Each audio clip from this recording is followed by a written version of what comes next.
याद रखना चाहिए, अच्छे और बुरे भावों की उत्पत्ति, ये 10 बातें प्रधान होती हैं। आपके अंदर अच्छे भाव आ रहे या बुरे भाव आ रहे तो उनमें ये 10 बातें प्रधान हैं। पहला, स्थान। आप कहां बैठे हैं, कहां रह रहे हैं, किस जगह खड़े हैं, आपको स्थान देख करके ही बर्ताव में उतरना है। जैसे मंदिरालय है, आप वहां खड़े होंगे तो तमोगुण अपने आप बढ़ने लगेगा, आसुरी प्रवृत्ति बढ़ने लगेगी। ऐसे ऐसे जिस स्थान पर खड़े होने से, देखने से, बात करने से हमारी वृत्ति बिगड़ रही, उस स्थान का तत्काल त्याग कर देना चाहिए, वहां से हट जाना चाहिए। पहला है स्थान। जैसे सत्संग, यमुना जी का एकांतिक पावन तट, किसी लता के नीचे, किसी संत भगवान के सानिध्य में, अब हमारा ये स्थान भजन वृत्ति बढ़ाएगा। उस व्यक्ति का घर जिसके पास जाने से वासनाएं बढ़ रही, उस स्थान में जहां दृश्य देखने से हमारे अंदर गंदी बातें आ रही, पहला है स्थान। दूसरा है अन्न। बहुत बड़ा प्रभाव अन्न का होता है। अगर अधर्म के द्वारा कमाया हुआ अन्न है तो बुद्धि अधर्म में ही लगेगी। यदि भोजन पकाते समय, रसोई रांधते समय आप विकारात्मक चिंतन कर रहे हैं तो कोई भी प्रसाद पाए उसके अंदर विकार जागृत हो जाएगा। अन्न का बहुत बड़ा प्रभाव पड़ता है। एक बार पूज्यपाद उड़िया बाबा जी महाराज अपने परिकर के साथ भ्रमण में थे तो किसी बड़े धनी मानी ने निमंत्रण दिया, महाराज आज यहीं रुको। तो बाबा ने कहा हम लोग गांव के अंदर नहीं रुकते, तो बाहर कोई वृक्षों का समुदाय, जंगल जैसा, तो उसमें वहां रुके, पर भोजन उनकी तरफ से, भोजन सबने पाया। जब सुबह हुआ तो महात्मा जन, साधक जन एक दूसरे की तरफ देखे और बोले आज तो हमको बड़ा दोष हुआ, गंदा स्वप्न आया और हमारा संयम बिगड़ गया। बोले ये तो हमको भी हुआ, जितने थे सबको हुआ। उड़िया बाबा के समीप गए, बाबा ने कहा अच्छा ऐसा हुआ, ये तो अन्न दोष है, बुलाओ सन्न पवाने वाले को, फिर चलेंगे। बुलाया और बाबा ने कहा बिल्कुल सत्य बोलना, नहीं तो आप जानते हो इतने महात्माओं के संयम को आपने भ्रष्ट कर दिया, सत्य बोलना क्या बात थी। तो उनका महाराज संतान नहीं हो रही थी, सुना था आप बहुत सिद्ध महापुरुष हैं तो आपके परिकर को इसीलिए पवाया, अंदर काम भाव था कि हमारे कामना थी कि संतान उत्पन्न हो, वैसे चिंतन करते हुए बनाया ऐसे। बोले सबका संयम नष्ट कर दिया। होश में, नरक जाने वाली बात मत सोचो, अरे संतों को पवाओ जैसे अपने पुत्र को पवाते हैं, ऐसी भावना करनी चाहिए। आज हो भाग्य तो परिणाम खुद मंगल में निकलेगा। काम भाव से युक्त होकर क्यों बनाया, सब संतों के अंदर विकार पैदा कर दिया। अन्न का प्रभाव पड़ता है, हम जैसा अन्न पाते हैं वैसा। कई बार सुनाया है, सिद्ध महापुरुष पूज्य प्रातः स्मरण श्री बलराम दास जी महाराज झाड़ू मंडल के, यमुना के पावन तट पर ही है, रास मंडल के पास ही, वो अपने एक लता के नीचे बैठे हुए भगवत चिंतन कर रहे थे। अचानक यमुना जिस नजदीक है तो कोई माई स्नान किए हुए निकली तो नेत्रों ने देखा और विकार उत्पन्न हो गया। वयोवृद्ध सिद्ध महापुरुष, उन्होंने कहा आप तो इस शरीर को नष्ट कर दूंगा। शिष्यों ने कहा महाराज ऐसा क्यों? बोले किसी माता के शरीर को देखकर हमारे अंदर विकार क्यों आ गया? ऐसा नहीं, आज तक कभी नहीं हुआ, ऐसा क्यों हुआ? उनका महाराज आपस में सब शिष्यों ने कि कुछ ना कुछ तो खान पान में गड़बड़ी हो गई तभी ऐसा हुआ। बाबा आज परिक्रमा करते हैं वृंदावन की, बाद में आप जो आदेश करेंगे जैसा करेंगे, पहले परिक्रमा। वृंदावन की परिक्रमा का बहुत बड़ा प्रभाव, जब कभी मन आपका ऐसा विक्षिप्त हो, परेशान हो, तत्काल परिक्रमा प्रारंभ कर देना, नाम जप करते हुए। आप देखना परिक्रमा पूरी होते होते शांति हो जाएगी। बाबा ने खूब नाम कीर्तन करते हुए शिष्यों के साथ परिक्रमा दी, मन का विकार शांत हो गया। उनका ऐसा कैसे हो सकता है कि हमारे अंदर विकार आ गया? ये बड़ी सूक्ष्मता का विषय है। कल प्रसाद कहां से आया था? उस समय लाडले गोविंद देव जी महाराज यहीं विराजमान थे वृंदावन में। बोले तो ठाकुर गोविंद देव जी का प्रसाद आया था। लकुट उठाई, है वो तो भगवत स्वरूप, तस्मित तज्जने भेदा भावात। भगवान और भगवान के ऐसे जनों में भेद नहीं होता, वो भगवत स्वरूप होते हैं। गए और कहा बताओ आपका प्रसाद न पावे तो अपराध लगे कि प्रसाद नहीं पाया, और प्रसाद पावे तो हमारे अंदर काम जागृत हो जाए, हम तो मरे ना दोनों तरफ से। तो ठाकुर जी बात कर रहे थे, दूसरों को नहीं सुनाई दे रहा था। कह रहे थे कि देखो नाराज मत हो, कलकत्ता की वैश्या थी, उसने भोग लगाया, अब उसने भोग लगाया तो हमने चख पाया, तो आपको प्रसाद का किनका लेना चाहिए? किसने कहा था कि पूरा प्रसाद पाइए? जरा किनका ले लेते हो, मधुकर ही पाते। हाँ ये बात आपकी मान, तो हमारा तो पूरा विश्व है, कोई भी भोग लगाएगा हम तो पाएंगे। हमारे प्रसाद की निष्ठा आप सबके हृदय में, तो किनका लीजिए, पूरा मत पाइए। सोचिए, भगवत अर्पित प्रसाद और वृत्ति भगवान ने आदेश किया किनका पाओ, मां धोकरी मांग के खाओ। यहां वर्णन कर रहे, यदि हम अन्न थोड़ा भी हमारे अंदर दूषित चला गया, तो जब कभी ऐसी विकार की भावना हो, आपके अंदर विकार बन रहा है, तो खोजिए। आपने कोई दृश्य देखा है, आपने किसी से बात की है, आपने कोई ऐसा संकल्प बनाया, नहीं तो फिर भोजन दोष आ गया।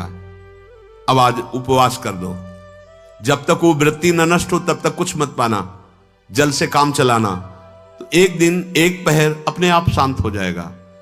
अगर बहुत विकलता हो रही तो नाम कीर्तन शुरू कर दो, भोजन मत पाना, नाम कीर्तन शुरू, बिल्कुल शांति मिल जाएगी, बिल्कुल। और ये तो उदाहरण महापुरुष इसलिए देते कि हम सावधान रहें। हमारे अच्छे भाव या बुरे भाव में ये 10 बातें बहुत प्रभाव डालती हैं। पहला स्थान, दूसरा अन्न, और तीसरा जल। पानी भी बहुत संभाल के, नहीं आजकल तो देखो प्रायः ऐसे दांत से प्लास्टिक नोचेंगे, ऐसे पानी पिएंगे, कब भरी गई, कहां भरी गई, कैसा पानी, बड़ा देखो कैसा हमारे भजन साधन के लिए विक्षेप पैदा होता चला जा रहा है। पहले सुंदर सरोवरों का जल, मतलब 15 वर्ष तो गंगा जल ही केवल पिया है, जो आकाशवृत्ति से मिला नहीं, गंगा जल ही पिया है। कुआं का जल, फिर आया हैंडपैप का जल, अपवित्र होने लगा। हैंडपैप में जो वाशर, अगर वो कहीं चमड़े का पड़ा हुआ है तो अपवित्र जल हो गया। अब हैंडपैप का भी अंतर ध्यान स्वरूप हो गया, अब तो नहीं दिखाई देता। अब रह गया है मोटर से निकले और फिल्टर में जाए, वो मशीन जो फिल्टर करती पानी को, आरओ, उससे। अब वो जिनके पास है तो है, नहीं तो परिक्रमा लगाया हो, आपको पानी पीने को नहीं मिलेगा। देखो कैसा समय आ गया। भोजन, पहले कोई दगाबाजी भोजन में तो नहीं करता था। गांव में जब जिसके यहां दूध बेचा जाता था ना, उसको बहुत लघु दृष्टि से देखा है, गाय माए एक बराबर होती है, ये दूध बेचता है। 10-5 किलो मठा तो आप ऐसे मांग के ले सकते थे, अगर अड़ोस पड़ोस में वो मठा मिल जाएगा। जब कोई उत्सव होता, फ्री दूध 100, 200, 500 किलो पूरे गांव के सब दे देते, कोई ऐसे बेचता था। अब दूध नहीं, जब बूढ़े लोग बैठते थे कहते थे पानी बिकेगा आगे चल के। आज पानी बिक रहा है, नहीं बिक रहा, पानी बिक रहा है। हमें लगता है सबको ही पैसे से ही पानी है, वो बोतलें नीली नीली नहीं, इतनी बड़ी बड़ी बिकती, उन्हीं से पानी पिया जा रहा है। आगे और समय जल का प्रभाव पड़ता है। जैसे हम गंगा जल पीते थे, सही कहते हैं, कई दिन जब भोजन नहीं मिलता तो पूरी पौष्टिकता गंगा जल से मिलती थी। गंगा माता के जल से ऐसा लगता था मानो हम परम पावन अमृत पान कर रहे हैं, सारी पौष्टिकता मिलती थी। कुएं का जल अपने आप में पौष्टिकता से युक्त होता है, जो हमें चाहिए। आज देखो जल की समस्या हो गई, पवित्र जल पीने के लिए हम तरस रहे। कहां है जल और कैसे मिलेगा जल? या तो आप पैसे वाले हो तो आप खरीद करके पीजिए, नहीं तो अब वो जल नहीं रह गया कि कुएं से निकाला पी लिया या सरोवर से पी लिया, या कैसा दुर्भाग्य है। जल का बहुत बड़ा योग है साधना में। जैसे स्थान का तो परम पावन वृंदावन धाम, अन्न का तो अब हम भगवत प्रसाद पाते हैं, जल का बहुत बड़ा योग है। आज दूषित होता चला जा रहा है, क्योंकि अब हाथ की बात नहीं रह गई है कि आप सुंदर कुआं से जल लें या सरोवर से जल लें या आप नदी से जल लें। हाँ, स्वामी जी के लिए लिखा हुआ है कि रोज यमुना स्नान और रोज यमुना जल ही पान। हमारे वृंदावन के समस्त भगवत स्वरूपों का स्नान यमुना जल से ही होता था, हो रहा है और होता ही रहेगा। बिहारी जी के लिए आज भी कलश में भरकर यमुना जल ही जाता है। वो कपड़ा से ऐसे ढक के जब हम 2 बजे परिक्रमा देते थे तो एक महाभागवत है, वो किसी को छूते नहीं, दूर से कहते छूना मत, बिहारी जी के लिए जल जा रहा है स्नान के लिए बिहारी जी का। फिर चौथा है आपका परिकर, जहां पर रह रहे हैं वो समुदाय, चाहे परिवार हो या आप समुदाय, वो कैसा है, रजोगुणी है, तमोगुणी है, सतोगुणी है या त्रिगुणातीत भागवतिक है, उसका प्रभाव पड़ेगा। पांचवा है आपका पड़ोस, आसपास वाले घर, जैसा है वैसा प्रभाव पड़ेगा आपके ऊपर। पड़ोस निंदनीय है तो बंधन से युक्त होना पड़ेगा। लंका के पड़ोस में रहने के कारण अगाध महिमा वाले समुद्र को बांध दिया गया, रघुनाथ जी ने पुल बांधा और दंड देने के लिए तैयार हो गए थे सरकार, अग्निबाण संधान कर लिया था, पड़ोस के कारण ही तो ना, पड़ोसी रावण था। इसीलिए आस पड़ोस का बड़ा प्रभाव पड़ता है। फिर अगला है दृश्य, इस पे बहुत सावधानी की जरूरत है। ये मोबाइल भगवान चल गए हैं, बहुत विस्तार से चल गए हैं। अब कोई छोटा मोबाइल रखना नहीं चाहता, सब वो स्क्रीन वाला रखना चाहते, टच मोबाइल। दृश्य से बचो, बच्चों, जवानों, बूढ़ों, सबकी वृत्ति जो माया आकर्षित करती, जो दृश्य हम देखने के लिए अंदर से उल्लसित है, वो मोबाइल में सब है, चाहे भागवतिक और चाहे सांसारिक। तो भाई देख लो, गुण दोष में संसार है। अगर आप दोष ग्रहण करना चाहते हो तो दोष ले लो, गुण तो गुण। बहुत बहुत खतरनाक विषय है और बहुत लाभदायक विषय है। किसी संत की वाणी एक बार समझ में नहीं आई, अगर हम 10 बार सुने तो समझ में आ जाएगी, ये लाभदायक है। कभी कोई पहले बात हो, पोस्ट कार्ड चलते थे, एक कार्ड, वो 15 पैसे का इतना बड़ा वाला आता था, 25 पैसे का बंद वाला लिफाफे में आता था, नीले नीले कागज का 15 पैसे वाला कार्ड, उसमें चिट्ठी जाती थी महीनों में। कभी यहां 1 मिनट में अमेरिका से बात कर लो, कितनी बढ़िया बात हो गई। उसका दुरुपयोग ना करो। अब हमारी इतनी चंचल वृत्ति है कि दुरुपयोग करने के लिए उत्साह बढ़ जाता है। बोले अब सब काम हो गया है, अब एकांत सेवन कर रहे हैं, अंदर से सिटकिनी बंद और मोबाइल भगवान का संग शुरू। 2-4 मिनट सत्संग और अच्छे दृश्य देखे, फिर बगले में वहां सब होता है कि आप बस उसको ऑन कीजिए, फिर जो मनोरंजन शुरू होता है, फिर उपासक मिटिया मेट हो जाता है। ये बहुत सावधानी की बात कह रहे हैं। वैसे हमें लगता है यदि आपको इस बड़े कार्य वाले ना हो तो छोटा मोबाइल रखे तो अच्छा रहता है। तो इसलिए ये एक ऐसा कलयुग भगवान ने रचा है कि बचा पाना बड़ा मुश्किल। इससे वृत्ति को बचाओ, जो बचा ले गया वो आगे साधना कर सकता है। बहुत सावधान बच्चों।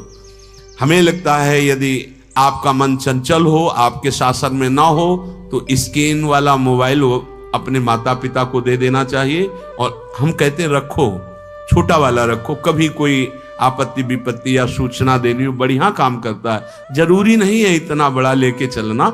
हाँ, अगर आपको बहुत राजकीय विभाग के कार्य हैं तो बात अलग है कि कौन सी सामान कहाँ कैसे, तो वहां से वीडियो भेज रहा है, वो चेक कर रहा है, यस हाँ ठीक है अब चलाओ। अपने को क्या काम है? सत्संग अगर सुनना है तो सत्संग सुनने के अलग यंत्र आते हैं, चला दो उसमें, वो इतनी बड़ी लगती है उसमें चिप, पेन ड्राइव ऐसे लगा दो और सत्संग सुनो। जरूरी वो दृश्य वाला रखो। यहां कह रहे दृश्य, अगर गलत दृश्य देखा तो बावरे बन जाओगे और अच्छा दृश्य देखा तो भगवान के मार्ग के पथिक बनोगे। तो देखो, अच्छे दृश्य में भी दोष दर्शन की वृत्ति की गुंजाइश है। जैसे कोई लीला हो रही है, लीला के पात्र, जैसे हमारे ब्रजमंडल में रास लीला होती थी, ऐसे 12 वर्ष 13 वर्ष के लीला पात्र, सब नव किशोर, जहां भाव ही बने रोते रहो। अब वहां बड़े बड़े लीला पात्र हैं, अगर हमारी भावना शासन में नहीं है तो वहां हम अंग प्रत्यंग के दर्शन से हमारी हाव भाव वहां जो हो रहा है उससे हमारी वृत्तियां बिगड़ जाएं।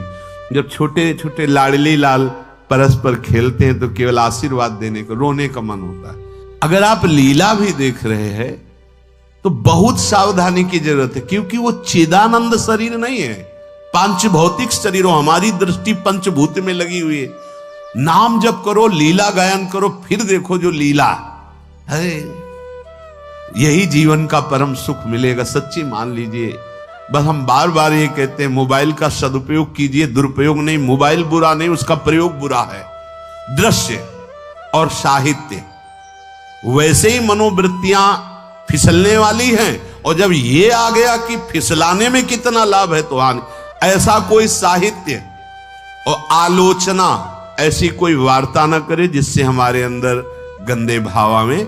यदि अच्छी चर्चा करते तो अच्छे भाव आते। देखो, अभी ऐसी कोई भावुक चर्चा होने लगे तो सबका हृदय द्रवित हो जाएगा, और गंदी चर्चा हो तो हमारा हृदय विकार युक्त हो जाएगा।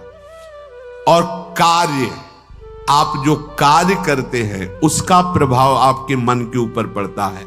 और उपासना, आप उपासना भोगों की करते हैं या योग की करते हैं, ये 10 से भाव बनते हैं और 10 से भाव बिगड़ते हैं। स्थान, अन्न, जल, परिवार, अड़ोस पड़ोस, दृश्य, साहित्य, आलोचना, आजीविका का कार्य और उपासना, यदि ये भागवतिक हुए तो आपके अंदर भगवत भाव बढ़ेगा। और यदि ये रजोगुणी तमोगुणी हुए तो आपके अंदर आसुरी भाव बढ़ेगा। इन 10 से सावधानी पूर्वक व्यवहार होना चाहिए। जैसे आस पड़ोस में है तो बड़ी सुविधा है, यहां कोई किसी से मतलब नहीं रखता, बगल वाला कौन रह रहा किसी से मतलब, ये बढ़िया है। ज्यादातर गांव में होता है। अपने यहां ये अच्छा है कि जैसे आप अपने कमरे में गए, किसी से कोई मतलब नहीं है, वैसे ऐसा ही जीवन रखना चाहिए। और उस पर ये ज्यादा जो व्यवहार मित्रता बढ़ाने वाला विषय, ये धाम में नहीं है, वृंदावन में ऐसा नहीं व्यवहार रखना चाहिए। आपके पड़ोस में कौन रख रहा है आपका परिचय नहीं होना चाहिए, कौन कौन रह रहा है आपकी जानकारी नहीं होनी चाहिए। नजर नीची की, अपने कुटिया में गए, अपने ठाकुर जी से मतलब, अपने भजन से मतलब। ना पड़ोसी को कुछ देना चाहिए ना लेना चाहिए। बात समझ लेना कि जैसे आज उत्सव है, उनको हम बुलाते हैं, वो हमारे यहाँ, ये व्यवहार यहाँ नहीं है। बनवासी हो, ठाकुर का भोग लगाया, और अगर आपको बांटना है तो बाहर निकलो, आधा किलोमीटर दूर ऐसी जगह बांटो जो तुम्हें राधे श्याम दोबारा ना बोले, फिर वो तुम्हें बुलाएगा, फिर वो बैठेगा, फिर प्रपंच की बातें होंगी, निंदा स्तुति की होंगी, फिर बड़ी संगोष्ठी होती है, पता चलता है। क्या फायदा ऐसे जीवन से? आप वनवासी हो, समय एकांत में दीजिए, अपनी कुटिया में बैठिए, नाम जप कीजिए, निकलिए, सत्संग सुनिए, ठाकुर दर्शन कीजिए, परिक्रमा कीजिए, फिर अपनी कुटिया में। ज्यादा व्यवहार में नहीं उतरना चाहिए, ये वनवास है, वृंदावनवास। सत्संग का सेवन, रजोगुण तमोगुण का त्याग, तो दुष्संग से आप बच जाएंगे। दुष्संग से बचने का मतलब है काम क्रोध मोह स्मृति भ्रंश बुद्धिनाश सर्वनाश कारणत्वात्। देवर्षि नारद जी कहते हैं, अगर दुष्संग का त्याग हो गया तो आप काम का, क्रोध का, मोह का, जो हमारी भगवत स्मृति का नाश कर देते हैं, जो हमारी बुद्धि का नाश कर देते हैं, जो हमारे सर्वनाश करने वाले हैं, इनका त्याग कर पाएंगे। कुसंग अगर हो गया तो इनका त्याग नहीं हो सकता, बहुत कठिन हो जाता है। भगवत संबंधी तत्वबोध होना या भगवत रहस्य लीला में प्रवेश पाना, जो अपनी इंद्रियों को भोगों में तृप्ति कराने की कोशिश कर रहे हैं, उनका चिंतन भोगों का ही होगा। तो कैसे तत्वबोध होगा, कैसे लीला में प्रवेश होगा, बस ध्यान देना है, कैसे हो पाएगा? क्योंकि जिस चित्त वृत्ति से भगवदाकार हमें वृत्ति करनी थी, वो तो हमने भोगों के चिंतन में लगा दी, भोग क्रियाओं में लगा दी। एक स्थिति होती है जब आपकी चित्त वृत्ति भगवदाकार हो गई है, तो व्यवहार में रहते हुए भी विषयान ग्रहणंत मुंचंत वा, खान पान उठना बैठना है सब बाहरी क्रियाएं हो रही हैं, अंतर से वो अपने आराध्य देव में सदैव स्थित रहता है। उसका परिचय आपको जब ऐसे महापुरुष का सानिध्य मिलेगा, तो आप विषय सेवन करते हुए भी निर्विषय रहेंगे। आपके अंदर विषयों की प्रियता नहीं रह जाएगी, आपके अंदर एक प्रबल वैराग्य ऐसी धारणा बन जाएगी, कुछ नहीं, कोई भी तुम्हें प्रभावित नहीं कर सकता। यद्यपि खान पान हर्ष आदि की सब व्यवहारिक वृत्तियां हैं, पर उस महापुरुष का प्रभाव ऐसा होगा कि आपका हृदय निर्विकार हो जाएगा। और बहुत ही त्याग की सब बातें की जा रही, लेकिन हृदय भी सही है, तो संग से विषय रंग बढ़ जाएगा। ये देखा गया है। हृदय अगर निष्प्रिय है, जिसका हम संग कह रहे हैं, तो उसका परिणाम निष्प्रिय निकलेगा। व्यवहार में कुछ भी हो, निष्प्रियता ही आपकी बढ़ेगी, निर्विकारता बढ़ेगी, क्योंकि उसकी स्थिति का संग हो रहा है, उसका प्रभाव पड़ रहा है। तो सर्वनाश की जड़ है विषय चिंतन। ये बहुत बड़ी बात है। विषय चिंतन सर्वनाश की जड़ है। यहां विषय भोग नहीं कहा, क्योंकि चिंतन का परिणाम भोग है। पहले चिंतन होता है। साधक ध्यायतो विषयान पुंसः संगस्तेषु उपजायते, संगात् संजायते कामः, कामात् क्रोधो विजायते, क्रोधात् भवति सम्मोहः, सम्मोहात् स्मृति विभ्रमः, स्मृति भ्रंशात् बुद्धिनाशो, बुद्धिनाशात् प्रणश्यति सर्वनाश। कैसे हुआ? ध्यायतो विषयान पुंसः, विषयों का चिंतन। इसीलिए अनन्यश्चिन्तयन्तु माम भगवान आदेश करते हैं। विषय चिंतन न होने पाए, बिना चिंतन किए आपको कोई भी सुख नहीं मिल सकता। आप देख लीजिए, जगत के किसी भी भोग का सुख नहीं मिल सकता। चिंतन से ही आपको सुख की अनुभूति हो रही है। अगर आप चिंतन ना करें तो आपको कोई सुख नहीं मिलता। आप चिंतन उसका घसीट लिया गया। अगर सुख होता तो भोग में मिल जाता, नहीं मिला। क्यों? कि बोले चिंतन नहीं। किसी को किसी गाढ़ विषय के चिंतन में फंसा दे, फिर उसके सामने भोजन रखे, खीर में नमक डाल दे, सब्जी में चीनी डाल दे और गाढ़ विषय में फंसा दे। तुम्हारा लड़का जो अकेला था, वो ऐसा ऐसा दुर्घटना हो गई, वो अस्पताल में, अब जल्दी से भोजन पाओ और निर्णय बताओ। वो बिल्कुल नहीं बता पाएगा कि खीर में नमक था, सब्जी में चीनी थी। उसका चिंतन वहां फंस गया। अगर ऐसे चिंतन हमारा प्रियाजू में फंस जाए तो संसार के सब क्रियाएं होते हुए भी वो परमहंस है, वो विदेह है। चिंतन, हम लोग चिंतन में चूक कर देते हैं, तो फिर क्रियाओं में हमको बंधना पड़ता है। नहीं, सच्ची मानिए, कोई भी क्रिया उसे बांध नहीं सकती। तो क्या जिनका भगवत चिंतन होता है वो असत क्रियाएं भी करते हैं क्या? तो बोले जब चिंतन ही नहीं तो असत क्रियाएं कैसे हो सकती है? पहले क्रिया के असत चिंतन होता है। आप देखना, कोई भी कार्य पहले चिंतन होता है, इसीलिए यहां कह रहे ध्यायतो विषयान पुंसा संगस्तेषु उपजायते। पहले सबसे पहले विषय का चिंतन होता है। अगर विषय का चिंतन ना होने पावे तो आपको कोई फंसा ही नहीं सकता, भोग कोई भी भोग नहीं फंसा सकता। जहां विषयों का चिंतन हुआ तो संग की प्राप्ति, विषय भोग की प्रबल इच्छा, प्रबल आसक्ति, और वो जो चिंतन हुआ था वही आपको सुख दे रहा है। वही, वहां सुख नहीं है, आपके चिंतन का वहां सुख। जैसा चिंतन, अगर आपका चिंतन विक्षिप्त कर दिया जाए, एकाग्र ना होने पाओ, तो किसी में आपको सुख नहीं मिलेगा पक्का। अगर वही चिंतन सावई मना कृष्ण पदार विंदे हो तो कोई सुख है। गोपी जनों के पति भी हैं, पुत्र भी हैं, पूरे परिवार की सेवा करती है, और बड़े बड़े परमहंस उनकी चरण रज वंदना करते हैं। क्यों? क्योंकि उनका चिंतन भगवान का हो रहा है। एक भी वृत्ति शरीर चिंतन में नहीं, बलिहारी है। मुरारी पादार्पित चित्त वृत्ति। विषयों के चिंतन से विषयों में आसक्ति पैदा होती है।